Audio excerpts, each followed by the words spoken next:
आफ्नै करेसबारीमा फलेको इस्कुस मजाले उसिनेर आजको चाहिँ शुभ बिहानीसँगै मेरो चाहिँ नास्ता सुरु भयो। तपाईँहरूले के नास्ता खानुभयो? संसारको जुनसुकै चित्र, जुनसुकै सहर, जुनसुकै कुना काप्चा चाँड हेर्दै हुनुहुन्छ। बजारका junk food, fast food, process food, नाना थरीका खानाहरू खानुभन्दा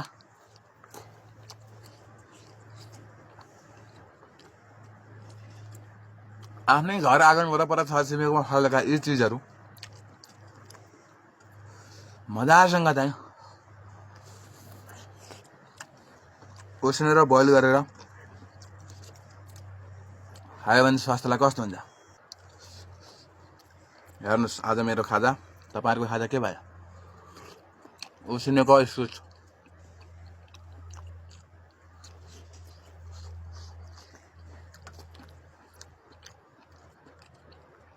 क्या मिठो चाहियो?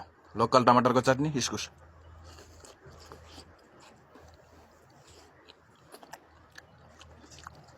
आउनुहोस्, संसारको जुनसुकै चित्र, जुनसुकै सहर, जुनसुकै कुना काप्चा गल्ली, साथै समुद्र, साथै द्वीप कहाँबाट हेर्दै हुनुहुन्छ, प्लिज आफ्नै घर वरपर तलमाथि छरछिमेकमा फलेका यस्ता अर्ग्यानिक चिजहरूलाई चाहिँ चिनौँ। हामीले चिनेर यसबाट पाइने फाइदाहरू हामीले जानौँ के। हामी चाहिँ बजारको आलु किनेर चाहिँ खान सक्छौँ, तर यस्ता आफ्नै करेसबारीमा फलेका चिजहरूलाई चाहिँ छि नमिठो भनेर फ्याँक्छौँ। त्यसकारण बिहानको खाजामा आफ्नै घर वरपर आँगन तलमाथि छरछिमेकमा फलेका यस्ता अर्ग्यानिक चिजहरूबाट दिनको सुरुवात गरौँ र सुखी जीवन स्वास्थ्य जीवन भन्ने नाराका साथ संसारभरि रहेका तपाईँहरूलाई मैले यस्ता भिडियो सम्प्रेषण गर्दै आएको छु। कस्तो लाग्यो त मेरो यो बिहानको अर्ग्यानिक खाजा?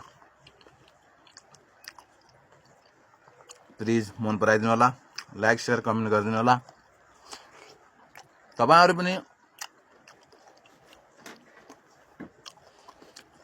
यस्ता चिजहरूलाई चिनेर, यस्ता चिजहरू खाने तरिका जानेर प्लिज खाइदिनु होला। कहिले वेस्टेज नगर्नु होला। टिमुर हालेको पिरो पिरो डल्ले खुर्सानी, अकबरी खुर्सानी, बन्दनियाको साथमा